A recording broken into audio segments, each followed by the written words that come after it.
All right, welcome back to the program. Let's set the agenda for today's first conversation. As advertised, we are going to take a look at security, the status quo, and perhaps help make sense and unpack all the issues. Now, you might have come across this on one of the dailies. The United States government has placed a $7 million bounty. $7 million bounty. Maybe it looks like small money to you, but you put it in Naira, right? In Naira and Kobo, that's roughly 2.5 billion Naira. Guess what they want? They want information that could lead to the capture of the infamous, notorious Boko Haram leader, Abubakar Shekau. And you can obviously deduce why that is necessary. Now, this came as a result of the activities of the group, which has continued to cause the deaths of thousands of Nigerians, as well as the destruction of property since it began way back in 2009. Now, what will this new drive or impetus do to stimulate a sort of an end to the Boko Haram insurgency? And we're wondering if this is something that the Nigerian government needs to take a cue from and also bringing to an end crime and criminality of not just insurgents but other criminal elements within our society today. You know him? He's Dr. Lionel Rawlins. He's the Assistant Vice President, American University of Nigeria on Safety and Security Matters. He's looking exceptionally good this Monday morning. I'm celebrating International Women's Day. Really? Really. Which was yesterday. So I dress up nicely for the lady. Yeah, this is good. More reason why you have to choose your color carefully. I don't think he's ever looked this good on this set. I have some cootie for you. I'll give it to you. Good to see you. From yellow, gold, whatever color shade of color. Yeah, this really looks good on you. Yeah. This really looks good on you. It looks good. Good to see you. I know you all beat me to the punchline. You know, we're just trying to butter you up because you deserve it. Well done. Yeah. How was the weekend? The weekend was good. You know, again, I celebrated with the Women's Day, and I'm doing my share as a man to support women in their fight against injustice and inequality. So what were the activity, during that particular, observation? Well, the security ladies from the security department went to one of the hospitals to deliver a lot of items to patients who would otherwise not be able to get these items. Sure. And it was nice it was their decision and their ideas, and they did a wonderful job dispensing that amongst the needy and the ones who needed it most. Women have the power to bring people together, and I wish we have more of these activities lined up, because they have a very powerful voice that could bring an end to so many of the issues. But of course, we also have to put hands together to address, like you said, inequality and all the injustice that has been meted out to them, whether by design or by default.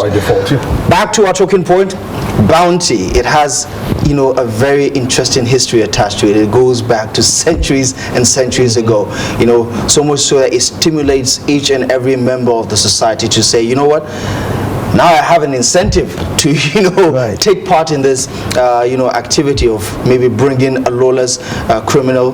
There are no lawful criminals, but bringing a criminal element to face the law. How do you react to this $7 million bounty on the head of the most wanted man, I dare say, on the African continent? Well, your intro talk about bounty. I just want to let people clarify it. Bounty has a bad connotation to it because of the things you see in the movies. Okay. And in the old days, you send out the guys to hunt the bad guys. But bounty it comes from the Latin word bonitas, which means goodness and good. That is why you want a bountiful harvest. You see, you want everything you want to be bountiful is good. And so it is the actual meaning of bounty is they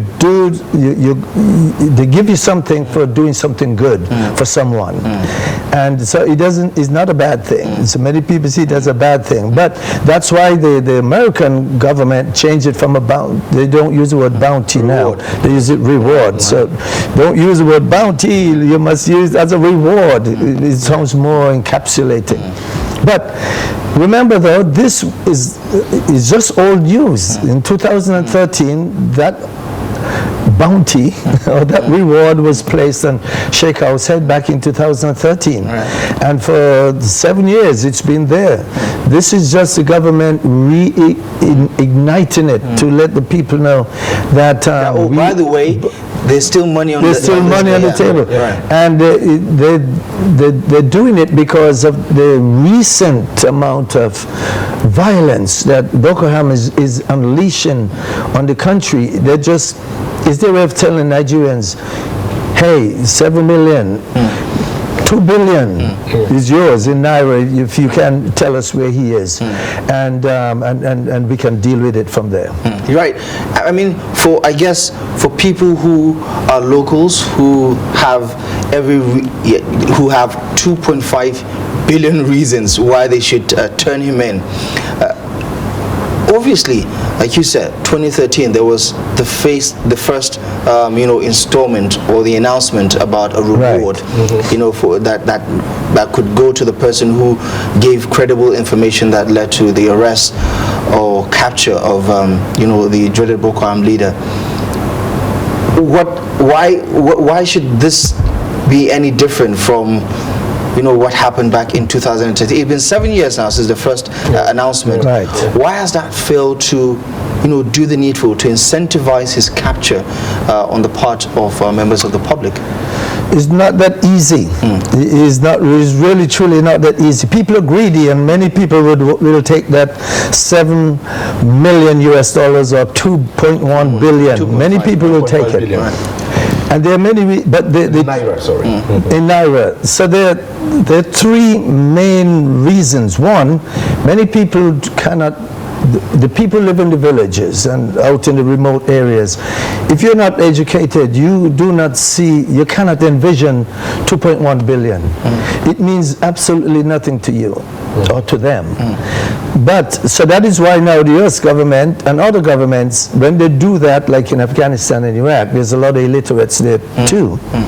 They will say, we'll give you this money if you want, but if this money is not enough, we'll give you 100 brand new Mercedes-Benz. They can envision that. Or we'll buy you 500 cows. They can envision that, but they cannot envision 7 million American dollars. So the people who are close enough to give the information, it goes over their head. Secondly, the people who can give information on Sheikh House are the people in his inner circle. But they believe in his ideology, and they believe in his fight. They believe in his cause. So it's difficult for them to turn him in for that kind of money. Are we saying it really works in this day and age? It really works. And the third one is many times, the people live in fear that if I turn him in, is the government able to protect me, my family, and my extended family. Because there are repercussions. Exactly. So those are the three main obstacles why people do not come forward with the information. Now we're going to look at these three critical elements which you've just mentioned, but let me have you react to this in this particular manner, because of the fact that a lot has gone into the fight against insurgency. We've seen a lot of resources deployed both locally and internationally in addressing this issue of insurgency in northeast Nigeria, but with little significant successes recorded to this particular fight against insurgency. How then did the issue of reward come into this particular mix? Is it about the most reliable option for us to be thinking about in addressing this, issue of insurgency right about now? It is one that has worked in the past, but it has worked clearly well with criminals. Do you know the person who murdered this person? There's a reward for you, and people will just, anonymously make a phone call and turn you in. It has worked for criminals and for crime victims, but for the terrorists, it's a little bit more difficult. Look at this. Some terrorists have 25 million. Zawahiri, who is the leader of Al-Qaeda and the second in command to bin Laden, he's still there, and he's still 25 million. On his head. Some people have 1 million. how does it get 25 million and some only get 1 million, or some get like Sheikhow 7? And it's because the governments put the amount according to how much damage you can put on their country. So if you can instill more damage to the United States, your cause, your rate is going to be higher. For example, Zawahiri, he is the one in charge of Al-Qaeda. He can create some damage for either the United States or the United States citizens abroad, or the United States interests abroad, plus in the United States. Sheikhow can only hurt who is in Africa or who is in Nigeria. He doesn't have the ability to go to the United States and hurt the United States. So his is only 7 million, whereas the other guy is 25 million. But even amongst themselves, terrorists argue and fight among themselves. Why am I only 5 million? So how about why am I only 1 million? Why can't I be 15 million? Yeah. So they go out and they kill more people and they do more bad things, so that just to add to their notoriety. Add to the notoriety. So even amongst criminals and terrorists, there is pride. Yeah, because we know that Sheikhow has been rated as the most deadly terrorist in Africa right about now. He's number one. He should be 20 million on the terrorist rating and all of that. How about those from this particular school of thought who feel that the U.S. should not be talking about placing a reward on our worker Sheikhow, but also collaborate with the Nigerian government to see to an end this issue of insurgency? We should see practical effort on ground to say we are working strongly with this government to end insurgency in this region. What about that? Well, it's true. It's just not money alone. Money alone is all-encompassing. You got to use everything. And right now, your friend Trump has decided to send some other kind of help to Nigeria, in the form of some real, should I say, specialized training, so that the military will pick up these ideas from the Americans and take it to Sheikhow, and he's going to make Sheikhow back off a little, or he's going to come out and do more damage just to show he's not going away. I mean, they say everything has a price, isn't it? And I just want to know, does upping the percentage makes it difficult for someone like Sheikhow to move about when he knows that there's a bounty on him, there's a reward for his capture or something like that? Does this send any sort of message to the terrorist that has been marked in this regard? Does it make him, move less? Does it make him, doubt the people he's working with? That's a very good question. Yes. Imagine there is a bounty or reward on your head. You cannot sleep well at nights, because it is you always wonder which one of my age who's closest to me is going to turn me in or shoot me in the back to take over. So what do? They keep moving from place to place. I'll guarantee you, Sheikhow has about 50 different places that he goes to in the Sambisa. He's not here for 2 and 3 days. He may spend 24 hours here and then move to another place and spend maybe 2 days there, then move to another place, and only a certain amount of people know where he's going and what he's doing. And that is how people who are on the run lives. It's a terrible way to live. You cannot settle down and there's no rest. So when these guys hear that there's a bounty on the head, it is incredibly upsetting for them and nerve-wracking, because you would know. It makes them second guess everything they do. Everything, even the people who are around them, you do not know which one to trust, and you wouldn't either. He doesn't either. But how do we make it count more? Because right about now, the placement of a reward on the capture of Abubakar Sheikhow is mostly seen within spaces that are not even close to where Sheikhow is or where Sheikhow operates. He operates in an island of his own, in a world of his own. Exactly. So how do we get the message and make it a little bit emphatic, to have that that needed bite for it to, stop this. Do they read the papers? Do they know that there's a report out do there? they even know? They know. Some know. Some don't understand what it is. Right.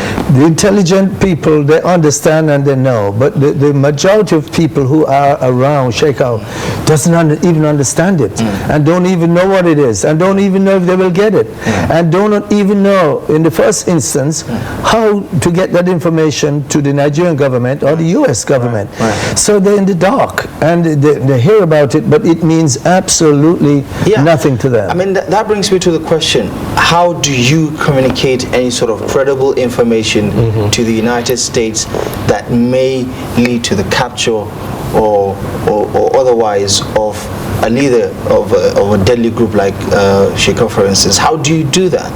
There's an email address. If you go to the United States Department of Defense or State Department, there's an email address, and they will tell you clearly who these people are that there's a bounty for, and they will explain to you how to do it.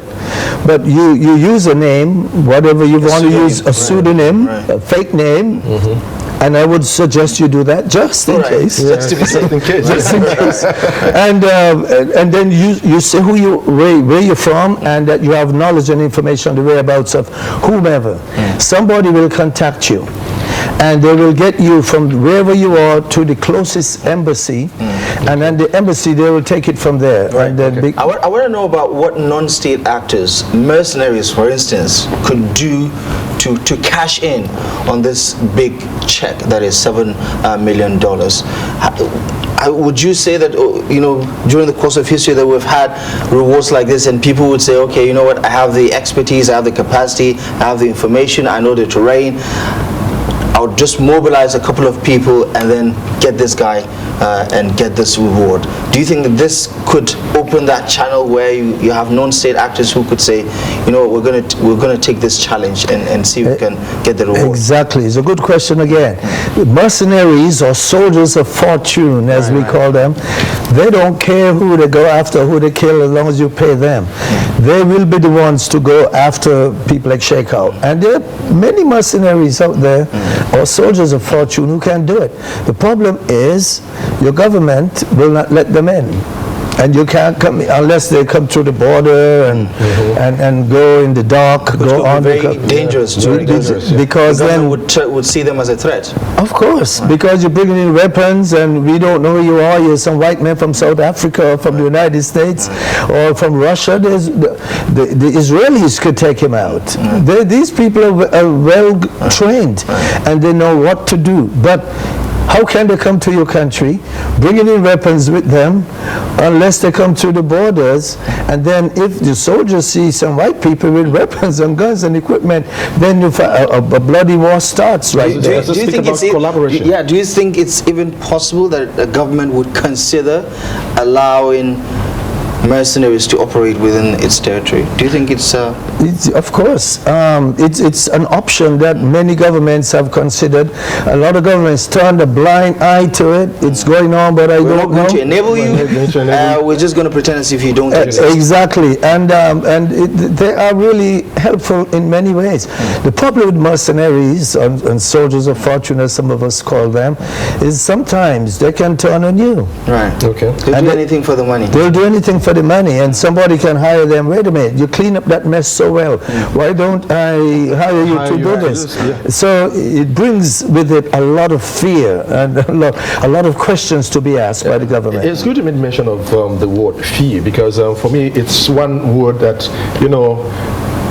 practically describes the situation here in Nigeria, particularly in regions where the issue of insurgency is taking place. There is heightened fear. Before now, no one speaks about the name Abubakar Sheikhout, because as like the mention of that name, it's the beginning of something else. Today we can slightly say it, but the fear is still eminent in the hearts of a lot of people. Now, how do you think this open check that is out there can be easily cashed in an atmosphere of fear, and people are mostly illiterate? That's another good question. You guys are on the ball today. Look, because that is one of the things that the U.S. government and governments all over the world, that's one of the most difficult things for them to do. You have to go to the people, and you've got to develop a certain amount of trust so that they can trust you, because, and it's not going to happen in a week or a month, not even in 6 months. It takes some years of grooming those people and let them know, I am your friend and I will protect you. You keep letting them know, if things go bad, I will take you to the United States, you and your entire family, and they have to believe it. Okay. But if they don't believe that you can do that, then you have nothing. You also have to, on the other side, wonder if they're going to Sheikhow and telling Sheikhow, hey, these people are asking me information about you, and they turn and they tell Sheikhow where you are, what hotel you're in, what house you live in. So it is a two-way street. I need to trust you, and you need to trust me. But this doesn't happen overnight. What about the issue of inner circle? Because you talked about the inner circle is very critical here, where you second guess practically everything that everyone does around you. You're afraid, and you don't want someone to be an easy, quick sellout, of you in this particular regards that we're speaking to. How do you think we can easily cash in? Because already there's a faction to Boko Haram. We have ISWAP, which is a faction to the first Boko Haram that sprang up here in Nigeria, and we've seen crisis within the ranks. How do you think, if ISWAP, for instance, is stimulated, can work to make this a success? Well, not a good question, sir, because it probably is going on now. Because these guys figure, wait a minute, we can get 2.1 billion, and I know exactly where Sheikhow is. Why don't we go get him and turn him over to the U.S. government? And Sheikhow is also thinking that, because the new leader of ISWAP, he has to, well, like all leaders, when you become a leader, and the other one goes, you take over. You take out the competition. Exactly. Right. And you must establish who you are. Right. You must establish your vision and what you want to do. Yeah, well, my question and one of the vision would be, that's why he exterminated all of those leaders who are there. He's establishing who he is and saying, I'm not taking any mess from anybody. Okay, just a quick question, because we're out of time. Yes. Does this reward come with preconditions? Can a terrorist cash in on this reward? Because surely there has to be some sort of mechanism that has been put in place to ensure that we're not giving another bad guy these funds to continue doing something bad. Like, say for instance, when you give credible information, are there no checks to ensure that we're giving the good guy this reward? You're thinking like a criminal. Yes, right. He can cash in on it because the preconditions are different. The precondition would be, if you're a soldier and you're out there patrolling and you saw Sheikhow and you came back and you said, I saw him, you wouldn't get a dime, because it's your job. Right. It's your job. That's what you should be doing. But if you or I saw Sheikhow at a mosque or in a party and we call somebody, then the money comes to us. So yes, if the leader of ISWAP wants to make some money, he can turn in Sheikhow and get that money, you collect the money, and the government will not care. Regardless of they will, of course. Wow. But I know, but he will not tell it in. There's going to be an eye on how that's seen. He will not come and say, I am Balawan, I'm the leader of ISWAP, here is Sheikhow. He will not do it. He will give it to you, so you can turn it into him, and you collect the money and give it to him. All right. Interesting times. Through the back door. Let's see how this one pans out, because we're a long way from any of the fantasies that we imagine. But like you did say, it has worked before. Let's see whether it will work this time around. Doctor, as always, where's you Tunde? I miss her. Great to see you. She's backstage. Yeah, having a great time outside there. And when you're done, you can easily catch up and share those. I'm very sure she misses you too.